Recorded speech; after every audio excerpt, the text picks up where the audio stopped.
السلام علیکم. بسم اللہ الرحمن الرحیم. صاحب بہت شکریہ.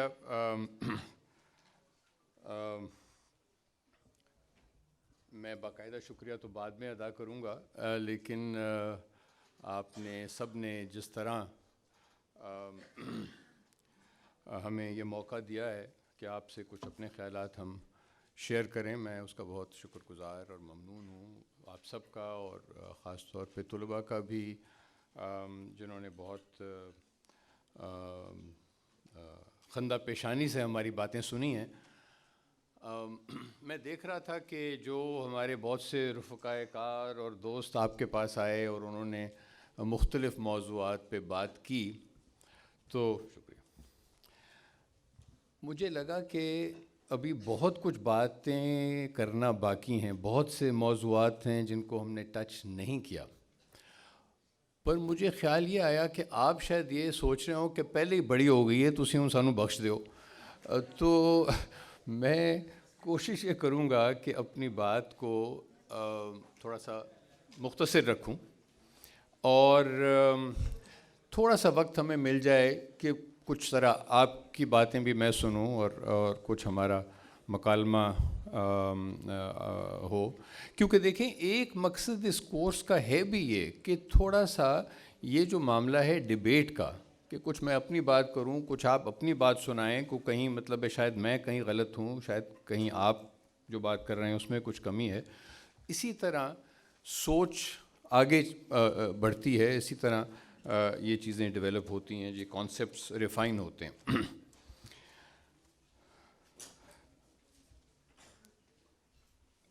آج ہم دو کانسیپٹس پہ خاص طور پہ غور کر رہے ہیں. ایک ہے شناخت کا مسئلہ، آئیڈینٹی کا، اور ایک ہے جسے ہم سول سوسائٹی کہتے ہیں، جسے مختلف لوگوں نے، ہیگل نے، مارکس نے، گرامچی نے مختلف تناظر میں دیکھا ہے، اور اس کے علاوہ بھی طرح طرح کی اس کی انٹرپریٹیشنز ہیں. اصل بات یہ ہے کہ معاشرے میں جو ایک صورتحال ہے وہ کیا ہے. تو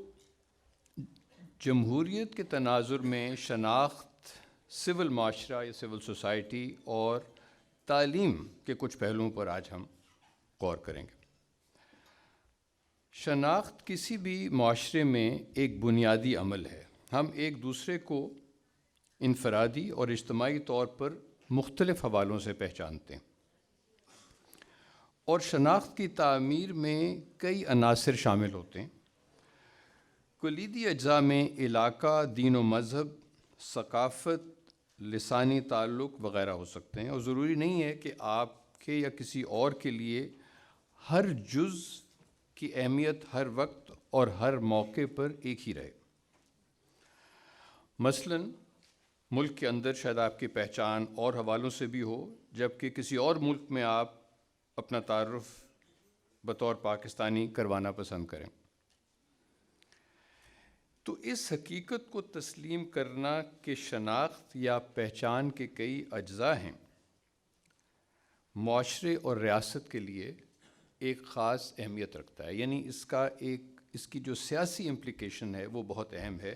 کہ صرف ہم ایک طرح سے نہ دوسرے کو دیکھتے ہیں، نہ ایک طرح سے اپنے آپ کو ڈیفائن کرتے ہیں.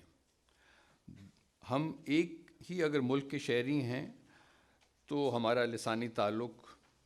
کسی اور گروہ سے ہو سکتا ہے، ہم کسی اور صوبے سے ہیں، ہمارا دین و مذہب اسلام ہے، کوئی اور بھی مذہب ہو سکتا ہے. تو یہ تمام جو اجزائے ترکیبی ہیں، اس میں دیکھنے والی بات یہ ہے کہ ہم کئی چیزیں مل کے ہمارا ایک تشخص بناتی ہیں، ہماری آئیڈینٹی، ہماری پہچان بنتی ہے. بات یہ ہے کہ یہ جو ڈائیورسٹی ہے، یہ جو مختلف ہونا ہے، اس سے گھبرائیں نہیں. بنیادی بات یہ ہے، مختلف ہونے کو مخالفت میں نہ تبدیل کریں. مختلف ہونا ایک فطری چیز ہے. فطرت میں آپ دیکھتے ہیں ہر جگہ مختلف قسم کی چیزیں ہیں، مختلف، یعنی یہ جو فطرت کی رنگا رنگی ہے، یہ انسانوں کے تعلق اور شناخت کے حوالے سے بھی ہم دیکھتے ہیں، اور یہ اس میں گھبرانے کی بات نہیں ہوتی. کئی دفعہ یہ ہوتا ہے کہ ہم یہ سمجھتے ہیں کہ جو دوسرا شخص بالکل میرے جیسا نہیں ہے وہ میری زبان نہیں بول رہا، وہ اس نے میرے جیسے کپڑے نہیں پہنے ہوئے، اس کا طور طریقہ میرے جیسا نہیں ہے، وہ اس میں وہ ذرا سا ہمیں ایک گھبراہٹ لے آتا ہے، ہم ایک طرح سے مخالفت کی سمت چل پڑتے ہیں، جو کہ ایک نیگیٹو منفی عمل ہے، خاص طور پہ معاشرے اور ریاست کے لیے۔ ایک حوالہ آپ اس کو اس طرح دیکھ سکتے ہیں، آپ نے ہندوستان کی تقسیم اور پاکستان کی آزادی کے حوالے سے پڑھ رکھا ہے، ہم سب نے۔ مسلمانوں کے لیے ایک الگ ملک بنانے کی وجہ یہ بھی تھی کہ کانگریس پارٹی کی سیاسی قیادت اپنے پروگرام میں مذہب کے حوالے سے الگ شناخت رکھنے والے لوگوں کے لیے مناسب گنجائش پیدا نہ کر سکی، ورنہ اس تحریک کی قیادت کرنے والے قائد اعظم محمد علی جناح تو وہ شخص تھے جو ایک دور میں ہندو مسلم اتحاد کے سفیر کہلائے، یعنی وہ قیادت جو ہے، چونکہ وہ گنجائش پیدا نہ کر سکے۔ آپ کو معلوم ہے کہ جناح صاحب نے 46 میں کیبنٹ مشن پلان کو ایکسیپٹ کیا،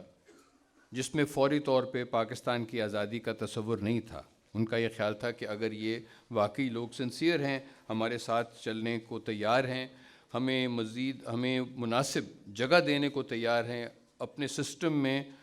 اس کی گنجائش رکھنے کو تیار ہیں، تو پھر ہم بھی فی الحال ساتھ چلنے کو تیار ہیں، بعد میں دیکھیں گے، الگ ہونا ہوگا، آزاد ہونا ہوگا تو ہو جائیں گے۔ لیکن جب انہوں نے دیکھا کہ یہ کانگریس کا ایسا کوئی ارادہ نہیں ہے، انہوں نے ایکسیپٹ کر کے پھر اس کو ریجیکٹ کر دیا، تو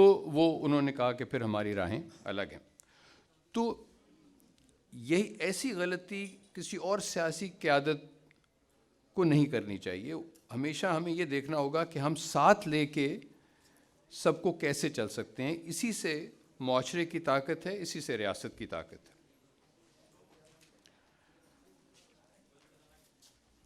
اب کون سا پہلو کس وقت ایک اہمیت زیادہ اختیار کرتا ہے، اس کا میں آپ کو اس کی ایک مثال اور دینا چاہ رہا ہوں۔ امرتیا سین ایک نوبل انعام یافتہ ماہر معاشیات ہیں، نوبل پرائز ونر ہیں۔ ان کا 1943 میں ایک بنگال میں جو قحط آیا دوسری جنگ عظیم کے دوران، اس پہ ان کا خاصا کام ہے۔ اب آپ یہ ذہن میں رکھیں کہ اس قحط میں بنگال میں تقریباً 20 لاکھ لوگ مارے گئے، 20 لاکھ، تعداد کو ذہن میں رکھیں۔ امرتیا سین کا کہنا یہ ہے کہ یہ اموات ان میں سے بیشتر اس لیے واقع نہیں ہوئیں کہ کھانے پینے کی اشیاء کی کمی اتنی شدید تھی، لیکن اس لیے واقع ہوئی کہ جو برطانیہ کی حکومت تھی، جو کولونیل پاور تھی، جس کا تسلط تھا ہندوستان پہ، ان کی پالیسیوں کی وجہ سے، اور جو لوگ مارے گئے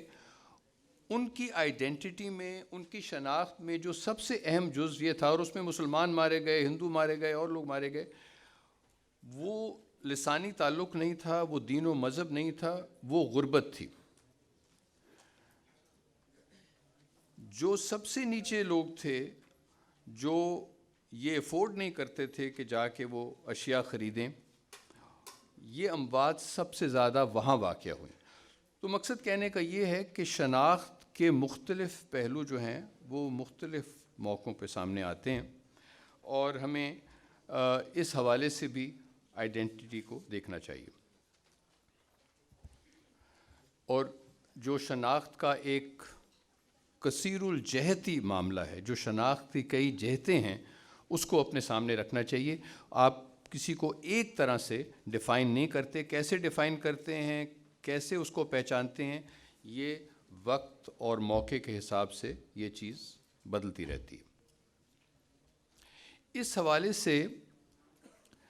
سول سوسائٹی یا سول معاشرے کا کردار اہم ہے۔ سول سوسائٹی سے ہماری کیا مراد ہے؟ اس کی جیسے میں نے پہلے بتایا کہ یہ بہت سے طریقوں سے اس کو سمجھا گیا ہے، لیکن اگر آپ اس کو ایسے دیکھ لیں کہ یہ معاشرے کا وہ حصہ ہے جو منظم طور پر، منظم کے لفظ پہ ذرا غور کریں، منظم طور پر فرد یا خاندان ایک طرف اور دوسری طرف ریاست کے درمیان جو جگہ ہے اس میں کام کرتا ہے۔ مثلا اس میں ہر طرح کی غیر سرکاری تنظیمیں یا غیر سرکاری ادارے شامل ہیں، پروفیشنل تنظیمیں جیسے وکلاء کی بار کونسلیں، ڈاکٹروں اور انجینئروں کی ایسوسی ایشنز، انجمن، ٹرسٹ، این جی اوز۔ اب مثلا آپ کے ذہن میں ہوگا ٹرسٹ سے مراد میری ہے یا این جی او سے، کہ جس طرح آپ نے عیدی فاؤنڈیشن کے بارے میں یقیناً سنا ہوگا۔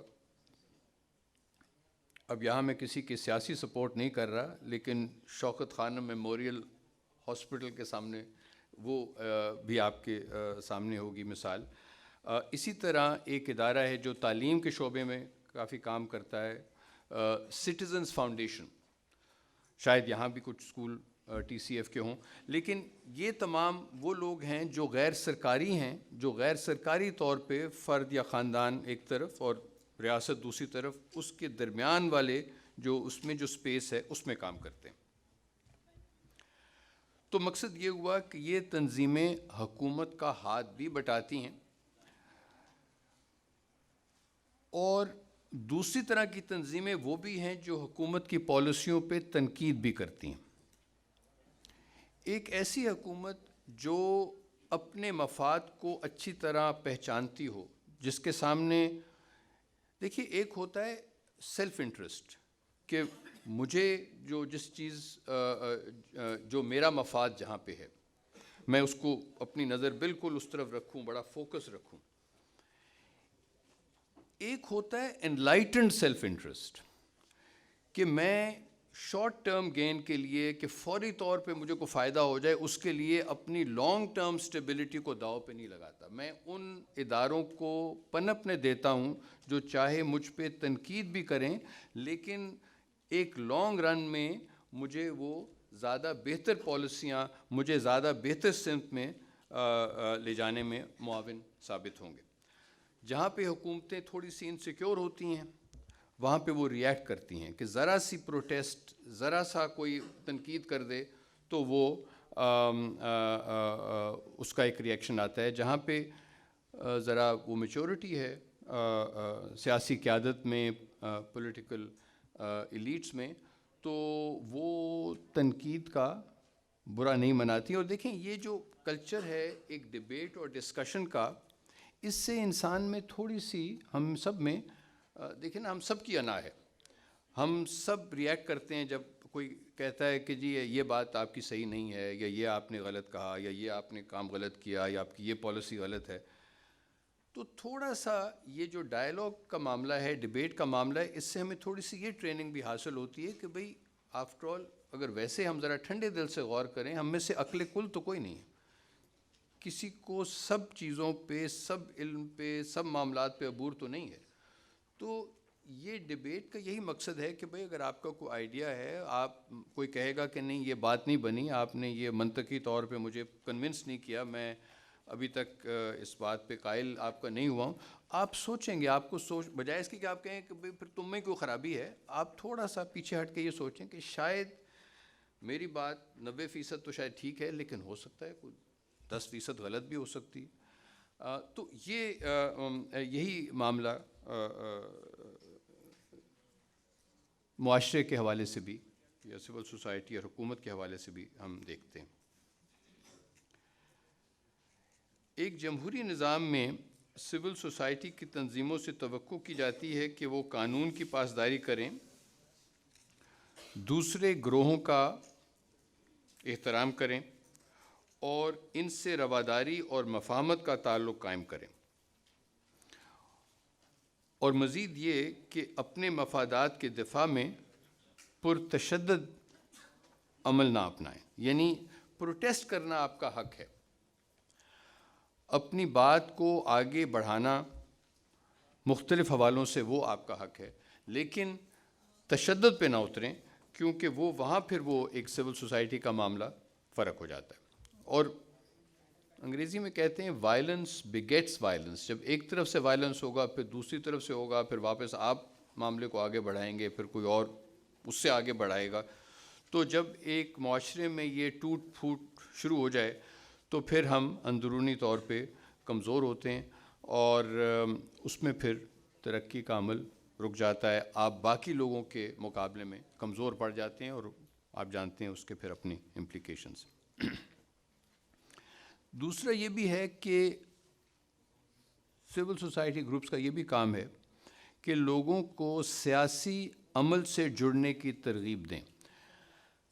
تاکہ معاشرے میں مختلف گروپس کے مفادات، مذاکرات اور معاملہ فہمی سے حل کیے جا سکیں۔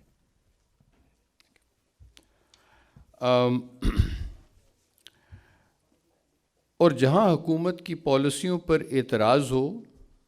تو ان کو بدلوانے کے لیے پرامن جدوجہد کریں۔ یہ میرا خیال میں معاملہ تھوڑا سا تو اب کچھ بدلا ہے۔ ایک زمانہ تھا کہ لوگ سیاست کو شاید کسی حد تک اب بھی ہے ایک بہت منفی انداز میں جانتے تھے۔ بات یہ ہے کہ ایک منفی ڈائمنشن ضرور ہے سیاست کی ہر جگہ، لیکن سیاست آپ کو یہ جو بات یہاں پہ ہو رہی ہے وہ یہ ہے کہ آپ نے دیکھیں یہ جو ایک مذاکرات کا عمل ہے، آپ نے نیگوسیٹ کرنا ہے۔ یہ ایک معاشرے میں نیگوسیشن کا عمل ایک تسلسل سے ہوتا ہے، آپ کے کچھ انٹرسٹ ہیں، میرے کچھ اور ہیں، یہاں پہ کچھ اور ہیں، سو یہ ان انٹرسٹ کو ہم نے نیگوسیٹ کرنا ہے، اور اس میں سیاسی پارٹیوں کا بڑا رول ہے۔ اسی طرح اگر آپ اس کو ایک علاقائی تناظر میں دیکھیں، کسی پارٹی کی بیس اگر بلوچستان میں ہے، کسی کی پنجاب میں ہے، کسی کی سندھ میں ہے، یا بہت سے لوگ جو ہیں وہ مختلف صوبوں سے ایک پارٹی میں آ جاتے ہیں، یہ وہ پلیٹ فارم ہیں جس میں ایک نیگوسیشن کا عمل جاری رہتا ہے۔ آپ ایک دوسرے سے بحث کرتے ہیں کہ بھئی تم NFC ایوارڈ کا اتنا حصہ کس طرح لے لو گے، ہمارے ہاں غربت زیادہ ہے، وہ کہتے ہیں جی ہمارے وسائل زیادہ ہیں، ہم آپ کو اتنا زیادہ پیسہ تو پہلے ہی دے رہے ہیں۔ یہ مختلف طریقے ہیں اسیس کرنے کے کہ جی میں آفر کیا کر رہا ہوں، میری کنٹریبیوشن کیا ہے اور میری ضرورت کیا ہے۔ ہو سکتا ہے کہ ایک جگہ پہ وسائل زیادہ ہوں، لوگ کم ہوں، ایک جگہ پہ لوگ زیادہ ہیں، وسائل کم ہیں، تو آپ کیا طریقہ استعمال کریں گے یہ ڈٹرمن کرنے کا کہ ایک صحیح ڈویژن جو ہے ریسورسز کی وہ کیسے کی جائے، کس بنیاد پہ کی جائے۔ ایسی بہت سی چیزیں ہیں۔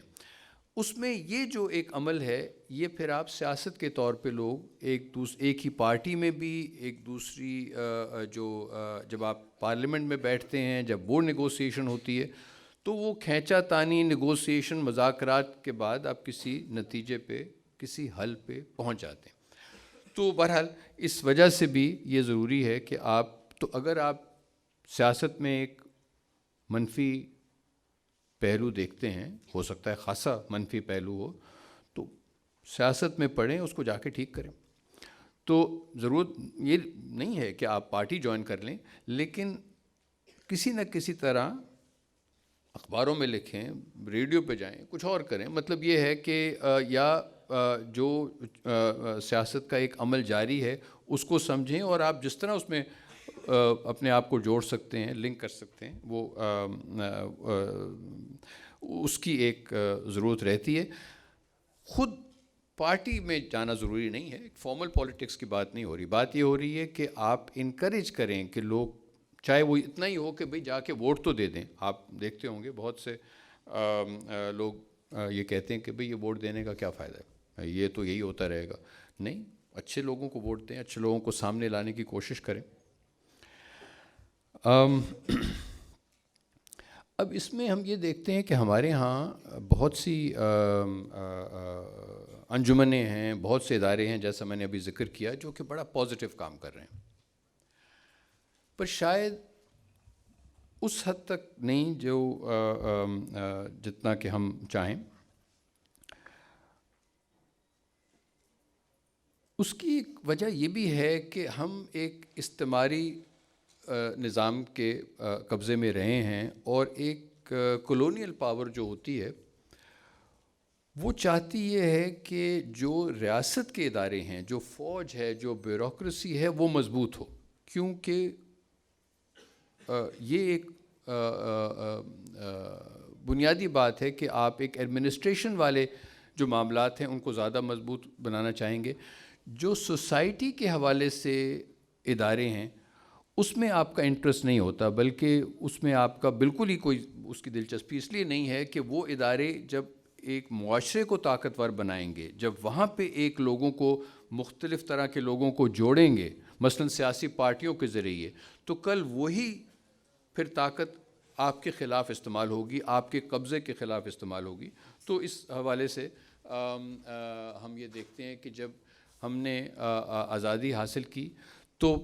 مثلاً پولیٹیکل پارٹیز جو تھیں وہ کوئی زیادہ ڈیولپ نہیں تھی، معاشرے کے جو انتظامات تھے وہ اتنے ڈیولپ نہیں تھے. اسی طرح جو بہت سی جو بہت سے سینٹر تھے صنعتی پروڈکشن کے، انڈسٹریل پروڈکشن کے، وہ پاکستان کے حصے میں نہیں آئے. مثلاً یا ٹریڈ کے جو سینٹر تھے، جس طرح پریزیڈنسیز تھیں بنگال کی، کلکتہ کی، مدراس کی، تو مثلاً عائشہ جلال ایک جگہ کہتی ہیں کہ جب قائد اعظم کو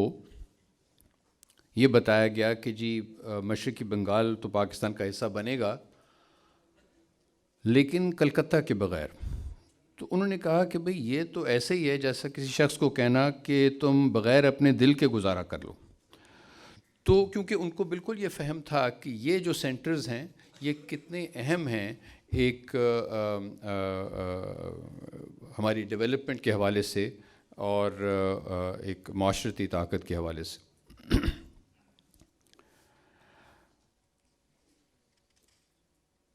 ویسے یہ ہے کہ ایک اسکالر ہیں گنکوفسکی، ان کا اندازہ یہ ہے کہ جو یہاں پہ صنعت کا حصہ پاکستان کے حصے میں آیا وہ تقریباً 10% تھا، مزدوروں کا تقریباً 7% تھا. اب اگر آپ یہ دیکھیں کہ اگر ہم سمجھتے ہیں کہ ٹریڈ یونین مثلاً ایک اہم حصہ ہے سول سوسائٹی کا، تو اس حوالے سے بڑا مشکل تھا کہ ایک یہاں پہ فعال ٹریڈ یونین تحریک شروع کی جاتی یا وہ اس حوالے سے آگے چلتی. تو بہت سے ایسے ڈس ایڈوانٹیج تھے جس میں ہم نے یہ سفر شروع کیا اور اس کے مضمرات کافی دیر تک ہمارے ساتھ رہے. 8 شہر کہا جاتا ہے اس وقت کے سینسس کے حوالے سے ایسے تھے جس میں جو پاپولیشن تھی وہ 1 ملین سے زیادہ تھی. اس کا اپنا ایک ڈیولپمنٹ کے حوالے سے اس کی امپلیکیشنز ہیں کہ آپ جو سوسائٹی کا ایک اس کی ایک ویل بینگ ہے یا اس کے جو ریسورسز ہیں وہ کس حد تک موجود ہیں.